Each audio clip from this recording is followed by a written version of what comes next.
पुत्रदा एकादशी का व्रत धारण करने से संतान की प्राप्ति, सुख समृद्धि और खुशहाली की प्राप्ति होती है। सावन मास के शुक्ल पक्ष में एकादशी आती है जिसे कहा जाता है पुत्रदा एकादशी। और जैसा कि इस एकादशी के नाम से ही पता चलता है, पुत्रदा अर्थात पुत्रदायिनी एकादशी। और पुराणों में, धार्मिक ग्रंथों में इस प्रकार का वर्णन आता है कि पुत्रदा एकादशी का व्रत अगर दंपति धारण करते हैं, वो पति पत्नी जिनकी कोई संतति नहीं है, अगर वो इस व्रत को धारण करें तो उन्हें उत्तम और योग्य संतान की प्राप्ति होती है, दीर्घायु संतान की प्राप्ति होती है। और जिन्हें संतान है, अगर वो इस व्रत को धारण करते हैं तो उनके संतान को उनके कार्यों में, उनके जीवन में सफलता की प्राप्ति होती है। संतान को लंबी आयु और यश कीर्ति की प्राप्ति होती है। तो इस व्रत को धारण करना अत्यंत ही श्रेष्ठ होता है। सभी प्रकार की कामनाएं वैसे तो एकादशी व्रत धारण करने से पूर्ण हो जाती है, लेकिन फिर भी प्रत्येक एकादशी का एक अपना अलग महत्व भी होता है। तो अगर आपकी कोई संतति नहीं है तो आपको ये व्रत अवश्य धारण करना चाहिए। मान लीजिए व्रत नहीं कर पाते हैं तो भी विधि विधान से भगवान श्री हरि विष्णु और माता लक्ष्मी की आराधना अवश्य कीजिए।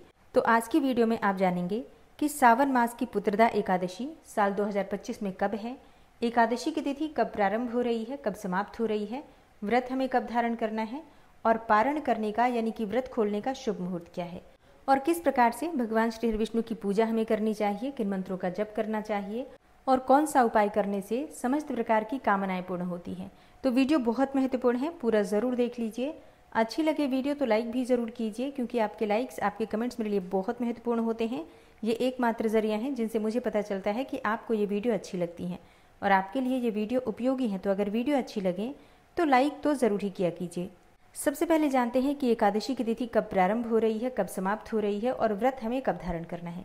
देखिए, सावन मास की शुक्ल पक्ष की एकादशी तिथि प्रारंभ हो रही है 4 अगस्त को सुबह 11:41 पर और एकादशी तिथि का समापन हो रहा है 5 अगस्त को दोपहर में 1:12 पर। तो सूर्योदय कालीन तिथि के अनुसार 5 अगस्त 2025 को मंगलवार के दिन पुत्रदा एकादशी का व्रत हमें धारण करना है। और पुत्रदा एकादशी से एक दिन पहले दशमी तिथि के नियम का पालन करना है। तो 4 अगस्त 2025 को दशमी तिथि के नियम का पालन करना है। दशमी तिथि के दिन शुद्ध और सात्विक भोजन लेना चाहिए, ब्रह्मचर्य का पालन करना चाहिए और अगर संभव हो तो भूमि पर शयन करना चाहिए। फिर एकादशी के दिन व्रत हमें धारण करना होता है। सुबह जल्दी उठ जाइए, उठकर नित्य कर्मों से निवृत्त होकर स्नान कर लीजिए। भगवान सूर्यदेव को जल देकर अपने घर के मंदिर में भगवान श्री हरि विष्णु के सामने शुद्ध घी का दीपक जलाकर व्रत का संकल्प ले लीजिए। फिर विधि विधान से भगवान श्री हरि विष्णु की पूजा आराधना कीजिए। 5 अगस्त को पुत्रदा एकादशी के दिन सूर्योदय काल का समय है सुबह 5:45 पर और सूर्यास्त का समय होगा शाम को 7:09 पर।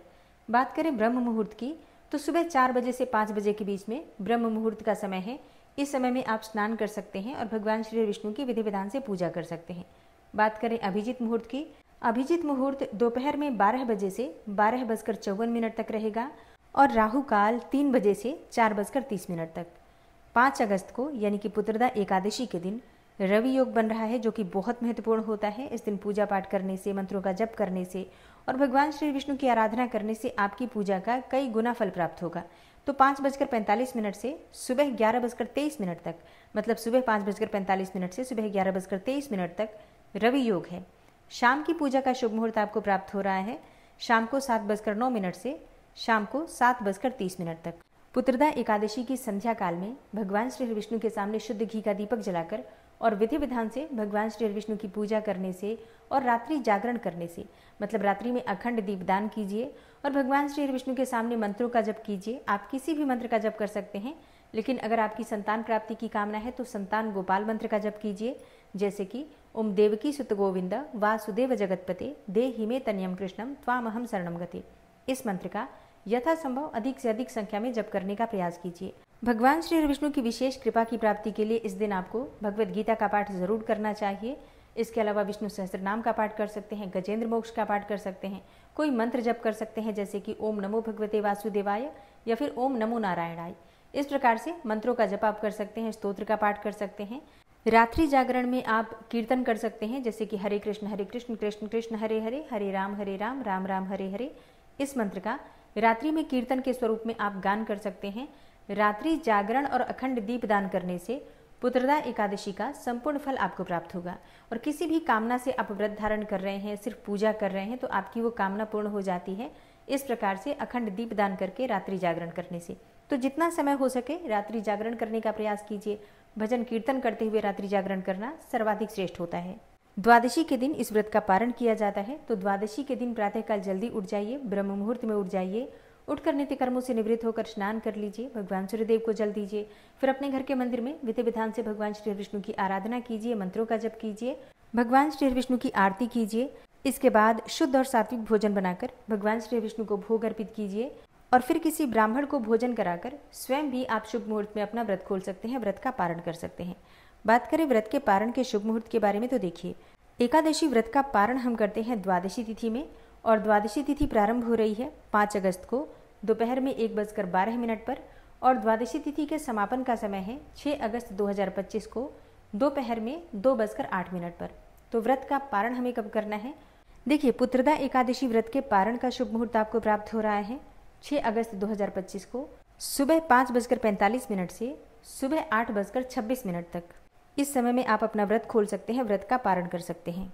अच्छा, जैसे कई भक्तों के प्रश्न हैं कि उनका सोमवार का व्रत है, फिर अगले दिन एकादशी का व्रत है, तो व्रत का पारण कैसे करें और सोमवार का व्रत कैसे करें और एकादशी का व्रत कैसे करें? तो देखिए, सावन में सभी सोमवार का व्रत कर रहे हैं। ऐसे में सावन का जो आप सोमवार कर रहे हैं, वैसे ये अंतिम सोमवार भी है, तो आप उद्यापन भी करेंगे और फिर शाम के समय आप अपना व्रत खोल लीजिए। जो भी मीठा आप भगवान को अर्पित करते हैं, चाहे हलवा या फिर खीर, उसी खीर या फिर हलवे में से प्रसाद स्वरूप ग्रहण करके अपना व्रत खोल लीजिए सोमवार को और फिर मंगलवार को आप अपना एकादशी का व्रत कर सकते हैं। ऐसा मैंने पिछली वीडियो में बताया था आपको। तो इस पर कई भक्तों के प्रश्न आ रहे हैं कि दशमी तिथि के दिन जब हम एकादशी का व्रत करते हैं तो दशमी तिथि की संध्या काल में अनाज का सेवन नहीं करते हैं, तो ऐसे में सोमवार के व्रत का पारण अनाज खाकर कैसे करें? देखिए, कुछ विशेष परिस्थितियां होती हैं, उनमें हमें उसी प्रकार से व्यवहार करना चाहिए। जैसे कि सोमवार का व्रत है, अगर आप शाम को व्रत नहीं खोलेंगे तो फिर आप मंगलवार को एकादशी नहीं कर सकते हैं, मतलब सोमवार का ही व्रत माना जाएगा आपका। ठीक है, तो सोमवार के व्रत को पूर्ण करने के लिए, और वैसे भी उद्यापन भी है, तो आप सोमवार के व्रत को पूर्ण करने के लिए शाम को अन्न खा सकते हैं, कोई दिक्कत नहीं है। शाम को भगवान की पूजा करने के बाद, भगवान शिव की आराधना करने के बाद सोमवार की शाम को, और फिर आप प्रसाद खाकर अपना व्रत खोल लीजिए। व्रत खंडित नहीं होगा, ना तो एकादशी का और ना ही सोमवार का। ठीक है, और दोनों व्रत पूर्ण भी माने जाएंगे, दोनों का फल आपको प्राप्त होगा। तो ठीक है, जब इस प्रकार की परिस्थिति है तो हमें इसी प्रकार से इस नियम का पालन करना है। अच्छा, कई भक्त हैं जो कि मंगला गौरी का व्रत कर रहे हैं और एकादशी का व्रत भी वो करते हैं, तो फिर उनका प्रश्न होता है कि किस प्रकार से दोनों व्रत हम कर सकते हैं। तो ये मैंने कई बार आप लोगों को बताया है, जब भी 2 व्रत एक ही दिन पड़ जाते हैं तो दोनों व्रत का संकल्प लेकर विधि विधान से दोनों व्रत के अनुसार देवी देवताओं की आराधना करनी चाहिए, पूजा करनी चाहिए। दोनों ही व्रत आपके पूर्ण माने जाते हैं और दोनों व्रत का फल भी आपको प्राप्त होता है। तो मंगलवार को सुबह आप मंगला गौरी का भी संकल्प लेंगे स्नान करने के बाद, और एकादशी व्रत का भी संकल्प लेंगे और फिर विधि विधान से माता पार्वती की, भगवान भोलेनाथ की भी आराधना करेंगे। और वैसे भी पूरे सावन में हम शिव पार्वती की आराधना तो प्रतिदिन ही कर रहे हैं, तो आप दोनों व्रत की पूजा कर लीजिए, भगवान विष्णु की भी और शिव पार्वती की भी। ठीक है, लेकिन हाँ, मंगला गौरी के व्रत में शाम के समय अन्न का सेवन किया जाता है, मीठा भोजन करते हैं। लेकिन अगर आप एकादशी का भी व्रत करते हैं और मंगला गौरी का भी, तब आप शाम के समय अन्न का सेवन नहीं करेंगे। फिर आप फलाहार के द्वारा एकादशी का व्रत धारण कीजिए। विश्वास कीजिए, दोनों व्रत का फल आपको प्राप्त होता है।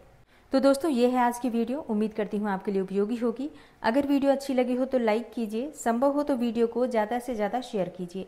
और जो भक्त इस चैनल पर पहली बार आए हैं, अभी तक आपने चैनल को सब्सक्राइब नहीं किया है, तो आज की वीडियो अगर आपको अच्छी लगे तो चैनल को सब्सक्राइब ज़रूर कर लीजिए और बेल बटन को भी प्रेस कर लीजिए। तो इससे ये होगा कि इस चैनल पर जो नई वीडियो अपलोड होंगी उनकी नोटिफिकेशन आपको सही समय पर प्राप्त होगी। मिलती हूँ मैं आपसे अगली वीडियो में, तब तक के लिए जय श्री राधे।